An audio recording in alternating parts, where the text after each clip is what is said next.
بسم اللہ الرحمن الرحیم۔ السلام علیکم۔ یہ ہے مفتی حسن شاہ کا آفیشیل اسلامک چینل۔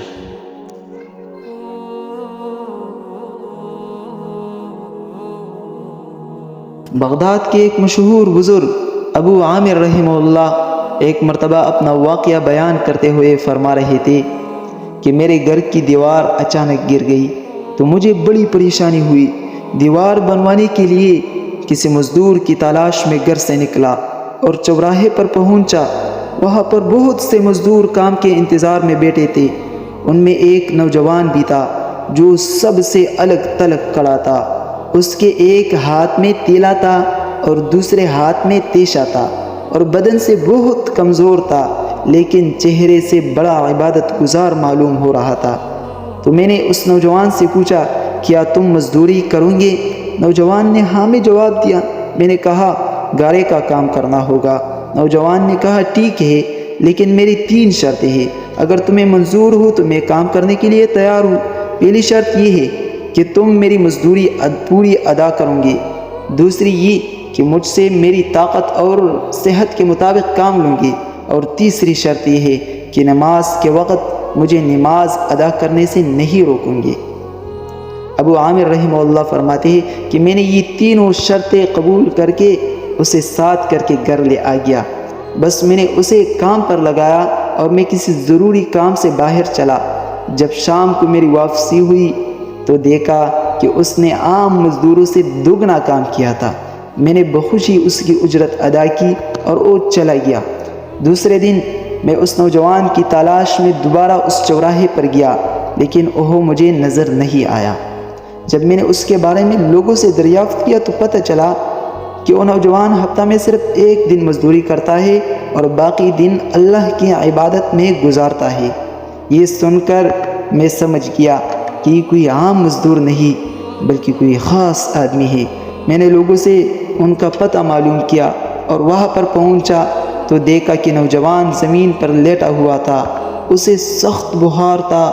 میں نے نوجوان سے کہا، میرے بھائی، تو یہاں اجنبی ہے، تنہا ہے اور پھر بیمار بھی ہے۔ اگر پسند کرو گے تو میرے ساتھ گھر چلو اور مجھے اپنی خدمت کا موقع دو۔ اس نے انکار کیا، لیکن جب میرا اصرار بڑھ گیا تو اس نے ایک شرط رکھی کہ وہ مجھ سے کھانے کی کوئی شے نہیں لے گا۔ میں نے اس کی شرط کو منظور کیا اور اسے اپنے گھر لے آیا۔ وہ 3 دن میرے گھر میں رہا، نہ اس نے کسی چیز کا مطالبہ کیا، نہ ہی کوئی چیز لے کر گئی۔ چوتھے روز جب اس کی بخار میں شدت آئی تو اس نے مجھے اپنے پاس بلایا اور کہنے لگا، میرے بھائی، لگتا ہے کہ اب میرا آخری وقت قریب آ گیا ہے، لہٰذا جب میں مر جاؤں تو میری وصیت پر عمل کرنا کہ جب میری روح جسم سے نکل جائے تو میرے گلے میں رسی ڈالنا اور گھسیٹتے ہوئے باہر لے جانا اور یہ صدا دینا کہ لوگوں، دیکھ لو، اپنے رب کی نافرمانی کرنے والوں کا یہ حشر ہوتا ہے۔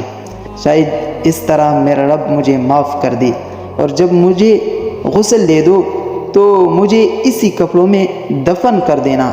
پھر بغداد میں خلیفہ ہارون الرشید کے پاس جانا اور یہ قرآن اور انگوٹھی انہیں دینا، اور میرا یہ پیغام بھی انہیں سنا دینا کہ اللہ سے ڈرو، کہیں ایسا نہ ہو کہ غفلت کی حالت میں موت آ جائے اور پھر بعد میں پچھتانا پڑے۔ ابو عامر رحمہ اللہ فرماتے ہیں کہ نوجوان ان وصیتوں کے بعد انتقال کر گیا۔ میں اس کے موت کے بعد کافی دیر تک آنسو بہاتا رہا، روتا رہا، غمزدہ رہا۔ پھر اس کی وصیت پوری کرنے کے لیے ایک رسی لی اور گردن میں ڈالنے کی قصد کی تو کمرے کے ایک کونے سے آواز آیا، کیا اللہ کے اولیاء سے ایسا سلوک کیا جاتا ہے؟ کیا اللہ کے اولیاء سے ایسا سلوک کیا جاتا ہے؟ یہ آواز سن کر میں نے اس کے پاؤں کا بوسہ لیا اور کفن دفن کا انتظام کیا۔ تدفین سے فارغ ہونے کے بعد قرآن اور انگوٹھی لے کر خلیفہ ہارون الرشید کے محل کی جانب روانہ ہو۔ خلیفہ ہارون الرشید کے پاس جا کر میں نے قرآن اور انگوٹھی اس کے حوالے کی تو خلیفہ کہنے لگا، یہ چیزیں تجھے کس نے دی؟ میں نے عرض کیا، ایک گھڑا بنانے والے مزدور نے۔ خلیفہ نے جب میرے یہ الفاظ سنے تو میرے الفاظ کو بار بار دہراتا رہا، گھڑا بنانے والے مزدور؟ گھر بنانے والے مزدور، اور رو پڑا، آنسو بہاتا رہا اور مجھ سے پوچھا، وہ گھر بنانے والا مزدور اب کہاں ہے؟ میں نے جواب دیا، وہ مزدور فوت ہو چکا ہے۔ یہ سن کر خلیفہ ہارون الرشید بے ہوش ہو گیا۔ ہوش میں آنے کے بعد اس نے مجھ سے پوچھا کہ گھر بنانے والے مزدور نے تو تجھے کوئی اور وصیت بھی کی ہوگی۔ میں نے نوجوان کی وصیت اور خلیفہ کے لیے چھوڑا ہوا پیغام بھی اسے سنایا تو وہ مزید غمگین ہو گیا اور اپنے سر سے عمامہ اتار کر رونے لگا۔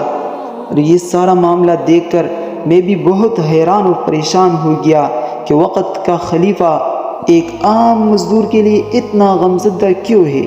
جب رات ہوئی تو خلیفہ نے مجھے اس کے قبر پر جانے کی خواہش ظاہر کی تو میں اس کے ساتھ ہو گیا۔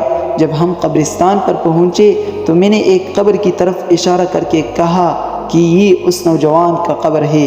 خلیفہ اس قبر سے لپٹ کر رونے لگا، پھر کچھ دیر بعد سرہانے کھڑا ہو گیا، مجھ سے کہنے لگا، یہ نوجوان میرا بیٹا تھا، میرے آنکھوں کی ٹھنڈک اور جگر کا ٹکڑا تھا۔